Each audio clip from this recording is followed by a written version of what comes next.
तो हुजूर बहुत बेहतरीन जवाब मिला। दूसरा सवाल ये है कि क्या जादू टोना से मौत भी हो सकती है?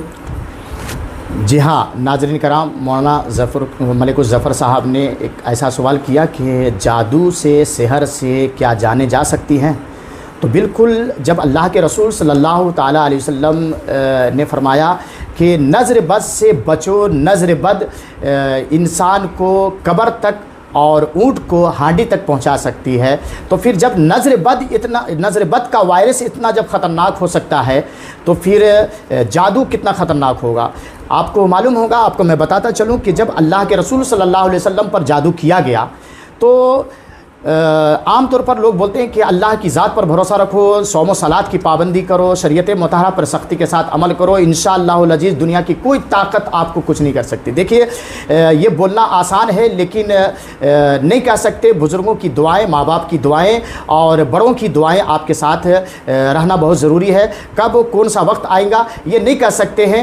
आप सिर्फ़ और सिर्फ नमाज रोज़े के साथ आप ये चैलेंज करें कि हमें कुछ नहीं हो सकता, तो ऐसा नहीं है, बल्कि नमाज रोज़े को लाने वाले हमारे आका अलैहिस्सलाम जिन पर जादू किया गया और जादू का असर जैसे हुआ, अल्लाह रब्बुल इज़्ज़त जो कि अला कुल्ली शैइन क़दीर है, अलीमु बिज़ाति सुदूर है, और उसकी कुन से पूरी दुनिया वजूद में आया। फ़यकुन, अल्हम्दुलिल्लाह पूरी दुनिया जो है वजूद में आया और उसकी कुन की कुंजी से पूरी दुनिया चलती है। इसके बावजूद भी देखें कि जब अल्लाह के महबूब पर जादू किया गया तो मेरे आकाए नामदार सल्लल्लाहु अलैहि वसल्लम की बारगाह रिसालत में अल्लाह तबारक व तआला ने हज़रत जिब्रील को भेजा। हालांकि भेजने की यहाँ पे ज़रूरत नहीं थी, या फिर यहाँ पे खुद दिफा कर सकते थे जो भी आपके ऊपर जादू किया गया था। जैसा कि हम बोलते हैं कि बहुत ही काबिल बनते हैं और सोचते हैं कि सब कुछ का इलाज हम खुद से कर सकते हैं, तो ऐसा नहीं है। अगर चाहते मेरे आका अलैहिस्सलाम, तो मेरे आका अलैहिस्सलाम से भी ज़्यादा कोई पढ़ा लिखा है इस रुए ज़मीन में, वो खुद से भी दिफा कर सकते थे, लेकिन नहीं। और अल्लाह जब पूरी दुनिया को शिफा देने वाला, सेहत देने वाला, तो खुद भी शिफा दे सकता था, सेहत दे सकता था। बीच में हज़रत जिब्रील को भेजने की ज़रूरत नहीं थी। हज़रत जिब्रील को भेजा गया और हज़रत जिब्रील भी खाली हाथ नहीं आए, बल्कि दुनिया का सबसे पावरफुल हथियार कुल आऊज़ु बिरब्बिल फलक, कुल आऊज़ु बिन नास दे करके अल्लाह रब्बुल इज़्ज़त ने भेजा हज़रत जिब्रील को। और हज़रत जिब्रील खुद ऑलरेडी पावरफुल एक फरिश्ते का नाम है हज़रत जिब्रील, जिनके 600 पर हैं। हज़रत जिब्रील जो जिनके एक पर बिछा दिए जाए तो मशरिक़ से लेकर मगरिब तक एक राई रखने के बराबर भी जगह नहीं मिलेगी। तो बताओ कि हज़रत जिब्रील की 600 पर हैं। हज़रत जिब्रील खुद आते हैं कुल आऊज़ु बिल फलक, कुल आऊज़ु बिन नास लेकर के, और आने के बाद या रसूल अल्लाह आपके ऊपर जादू किया गया है, तो आप ये 2 आयतों की मदद से आपके ऊपर किए गए जादू का वायरस को आप रिमूव कर सकते थे, ख़त्म कर सकते थे। लेकिन नहीं, हज़रत जिब्रील ने कहा या रसूल अल्लाह आप पर जो जादू किया गया है वो आपके बाल मुबारक को लेकर के फ़ला बौली में, फ़ला कुएँ में पत्थर के नीचे यहूदी औरतें दबाई हुई हैं, और उसको जा कर के हज़रत जिब्रील कुल आऊज़ु बिल फलक, कुल आऊज़ु बिन नास की मदद से वो गिरा खोलते हैं, और उसके बाद फिर मेरे आका अलैहिस्सलाम को सेहत मिलती है, शिफा मिलती है। तो अब ये अंदाज़ा लगाएं कि इतने प्रोसीजर और इतनी सारे वाक़यात रूनमा क्यों हुआ, इतनी चीज़ें का सामना क्यों करना पड़ा। कहीं ना कहीं अल्लाह रब्बुल इज़्ज़त चाहता तो ये बता सकता था, ये शिफा दे सकता था, लेकिन इतने सारे मामलात को सामने क्यों रखा, इसलिए कि हम कर्ज़, मर्ज़, फ़र्ज़ 3 चीज़ों को छोटा नहीं समझना। तो इन्होंने सवाल किया कि जादू से किसी की मौत हो सकती है, तो आप अंदाज़ा लगाएं कि जब से नज़र बद से इंसान की मौत हो सकती है, ऊँट हांडी में जा सकती है, तो फिर जादू और सेहर से तो बदरजे उला मौत हो सकती है। तो अल्लाह तबारक व तआला हमें और आपको, बल्कि दुनिया भर के लोगों को जादू और सेहर से और सिफली अमल से और इल्म से हम तमाम लोगों को महफूज मामून अता फ़रमाए, और हर दुश्मनों की नज़र बद से भी अल्लाह हम सब लोगों को महफूज रखे। आमीन। हुज़ूर की बारगाह में एक सवाल और है, आखिरी सवाल, कि किसी पीर साहब से इजाज़त लेकर अमलियात यानी तावीज़ात वगैरह कर सकते हैं या नहीं? जी, मौलाना मलिक ज़फ़र साहब का एक ऐसा सवाल कि जिसको सुनने के बाद और जिसका जवाब देने के बाद कई लोगों की समझ लीजिए बहुत ही जैसे बोलते हैं ना मिर्ची लगेंगी या चुरका लगेगा। ख़ास तौर पे वो उलमा जो बिल्कुल मोच में घी या घी में मोच लगा करके ये कहते हैं कि हमें फ़लाँ पीर साहब से इजाज़त है। देखो जनाब, मैं कई पीरों का खुद मैं इलाज किया हूँ। मैं एक छोटा सा गरीब इंसान हूँ, लेकिन कई खानकाहों में जा कर के मैं इलाज किया हूँ। और मैं खानकाहों का जहाँ तक सवाल है, मैं खानकाहों को बड़े करीब से मैं जानता हूँ कि खानकाह एक खामखा कुछ हो चुका है। रूहानी ताकत और रूहानी पावर जो होनी चाहिए खानकाहों में, वो बहुत कम खानकाहों में रह गई है। बस महफिल समा करना और रिबन काटना और उसके बाद कोई चीज़ का ओपनिंग करना और कव्वालियाँ करना और उसके बाद उर्स मनाना और उसके बाद दस्तार और जुब्बा पहनना और उसके बाद ज़्यादा से ज़्यादा मुरीद करना और बड़ी से बड़ी गाड़ियों में फिरना, यही पीर लोगों का ये है। और ज़्यादा से ज़्यादा, हाँ एक चीज़ भूल गया, ज़्यादा से ज़्यादा पान चबाना। क्या हुजूर मुफ्ती आजम हिंद की सुन्नत है, फ़लाँ बुज़ुर्ग की सुन्नत है? तो देखिए, जो जितना पान चबाएगा उतना बड़ा वली होगा, या जो जितना बड़ा दस्तार व जुब्बा पहनेगा उतना बड़ा वली होगा या पीर होगा। ऐसे नाम नहाद पीर हो, इनकी इजाज़त आपके लिए काफ़ी नहीं होगा।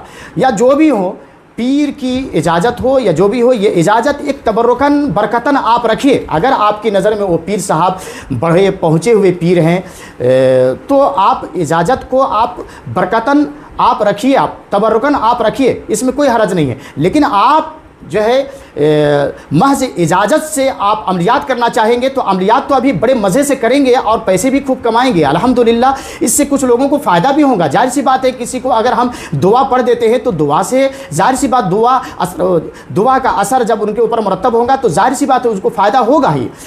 मामूली से अगर हमारे घर में कोई भी लोग अगर सूरह फातिहा पढ़ देंगे तो फातिहा पढ़ने के बाद दुआ पढ़ने के बाद उनको फ़ायदा तो होगा। लेकिन बाज़ाब्ता अमलियात करना, बाज़ाब्ता लोगों को इलाज व मालजी के लिए हम शिफाखाना या खानका खोल करके बैठ जाना, तो और इससे आप ये सोचना कि हमारे लिए सिर्फ़ और सिर्फ इजाज़त ही काफ़ी है फ़लाँ पीर साहब से, तो मैं ये कहूँगा कि ये आपके लिए नाकाफ़ी है। बल्कि आपके लिए रियाज़त करना, मुजाहिदात करना, अमलियात का कोर्स करना ये बहुत ज़रूरी है। अगर आप ऐसा करते हैं, सिर्फ़ और सिर्फ किसी पीर साहब से इजाज़त लेकर के आप अमलियात करते हैं, तो आगे आप बहुत बुरी तरह से फंसेंगे। जैसा कि अभी मैं किसी का नाम लिए बिना मैं ये कहूँगा कि आए दिन मेरे पास साल में ऐसे दर्जनों ऐसे आमिलीन आ जाते हैं जो ये कहते हैं कि फ़लाँ बुज़ुर्ग से, फ़लाँ पीर साहब से मैंने इजाज़त लिया था और उसके बाद हम परेशान हैं, हमारे बीवी बच्चे परेशान हैं। मैं किसी का नाम नहीं लूँगा क्योंकि उनकी इज़्ज़त का सवाल है। तो आप ऐसा काम ना करें कि जिससे आप आगे चल कर के मुँह के बल गिरे और औंधे मुँह गिर करने के बाद आप के जान के लाले पड़ जाएं और आप के बीवी बच्चे भी परेशान हों। या फिर कभी कभी ऐसा भी होगा कि आप तजर्बात पर और आप जो है किसी वजह से, किसी बड़े बुज़ुर्गों की वजह से आप जो है ना उनकी दुआओं से आप बच तो गए, लेकिन आपकी औलादों को तबाही और बर्बादी से कोई नहीं बचा सकता है, याद रखें। तो रियाज़त बहुत ज़रूरी चीज़ है। मिसाल के तौर पर एक पाला हुआ औलाद एक अलग होता है और एक पैदा किया हुआ औलाद अलग होता है। तो रियाज़त करके, मुजाहिदात करके, तरके जलाली करके रियाज़त करना, चिल्लाकशी करना, ये एक पैदा किया हुआ अमल है जो हम अपने आप को आग की भट्टी में जल करके नफ्स की मुखालिफत करते हुए, ख्वाहिशात को पैरों तले कुचलते हुए जो हम चीज़ हासिल करते हैं, ये समझ लीजिए पैदा किया हुआ अमल है।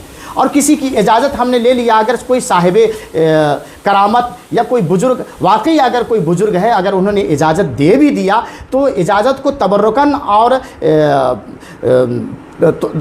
और बरकतन ही आप इसको इस्तेमाल करें। लेकिन अगर आप चाहेंगे कि उसी से आप सारा दुनिया का सारा काम करें, तो ऐसा करने के लिए आपको रियाज़त करना ज़रूरी है। किसी आमिल का दामन पकड़ना आपके लिए ज़रूरी है, वरना आप खुद इसके ज़िम्मेदार होंगे और नुकसानात का आपको सामना करना पड़ेगा। जी, बहुत बहुत शुक्रिया। बस फिर कुछ दूसरा नहीं ना, बस वीडियो बहुत ज़्यादा लंबी हो जाएगी। हाँ, नहीं वीडियो को हम अस्सलामु अलैकुम वरहमतुल्लाहि वबरकातुहू। आज बतारीख़ 6 अप्रैल। फिर से एक बार कट करो, कट कीजिए। अच्छा वो कट हो। अस्सलामु अलैकुम वरहमतुल्लाहि वबरकातुहू। आज बतारीख़ 6 अप्रैल, गुलबर्गा शरीफ में आज 6 अप्रैल है 2025। बरोज़ कौन सा इतवार बोलने के लिए आप लोग इतनी फिर से बोलिए। अस्सलामु अलैकुम वरहमतुल्लाहि वबरकातुहू। जी हाँ नाज़रीन कराम, आज बतारीख़ 6 अप्रैल 2025 बरोज़ इतवार बवक्त बाद नमाज ज़ुहर हम लोग अपनी खानकाह क़ादरिया दारुश्शिफ़ा गुलबर्गा शरीफ में बैठे हुए हैं और दोनों जानिब जो आप देख रहे हैं फूल, एक तरफ हमारे मौलाना मलिकुज़्ज़फ़र साहब जो हमारे शागिर्द ख़ास हैं और 5 साल सीनियर दोनों शागिर्द हैं, दूसरी तरफ हमारे मौलाना ज़मीर रज़ा बरकाती मकबूली साहब जो ये दोनों साहिबान हांगल शरीफ जो कर्नाटक का एक इलाका है वहाँ से आप तशरीफ़ लाए हैं और ये दोनों शागिर्दों ने बड़े कमाल के महारत रखते हैं और बहुत ही जो है मेहनत से तर्क जलाली करके अमलियात का मुकम्मल कोर्स किया है और अपने अपने इलाके में इन्होंने बड़ी जो है मेहनत के साथ और लगन के साथ लोगों को खिदमत भी कर रहे हैं और लोगों को फैज़याब भी कर रहे हैं।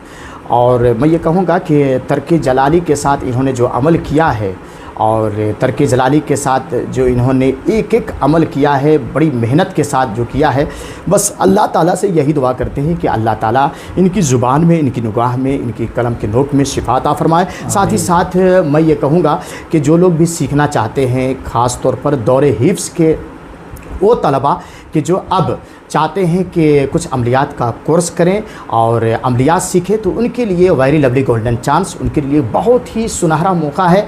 मैं कहूँगा कि तवील इंतज़ार के दबेज पर्दे चाक हो जाएंगे और पजमर्दा चेहरा गुली गुलाब की तरह खिलता हुआ खज़ारा सीधा चमन शादाब हो सकता है। उनके लिए जो दौरे हिफ्ज़ में हैं और वो चाहते हैं कि अब मैं कुरान के साथ साथ अमलियात करें, तो इंशाअल्लाहुल अज़ीज़ उनके लिए एक बेहतरीन मौका है कि वो हमारे गुलबर्गा शरीफ में आएँ और जामिया तालीमात सूफिया में दाखिला लें और वो अमलियात का मुकम्मल कोर्स करके ना सिर्फ अपनी दिफा के लिए बल्कि अपने खर ख़ानदान में हो या अपने कबीले में हो या अपने ख़बीस व क़ारिब में हो, बल्कि दोस्त अहबाब में हो या अपने रिश्तेदारों में हो, बल्कि अपने इलाके में एक जो है ना तमाम लोगों की मदद कर सकते हैं सीखने के बाद और लोगों की भलाई कर सकते हैं। तो मैं ये गुजारिश करूँगा कि जामिया तालीमात सूफिया में एडमिशन जारी है, दाखिला जारी है, तो वो तमाम लोग जो अमलियात सीखना चाहते हैं वो लोग भी और जो अपने बच्चों को हाफिज़ कुरान बनाना चाहते हैं वो लोग भी इस ज़रूर जो है राब्ता करें और अपने बच्चों को दाखिला कराएं।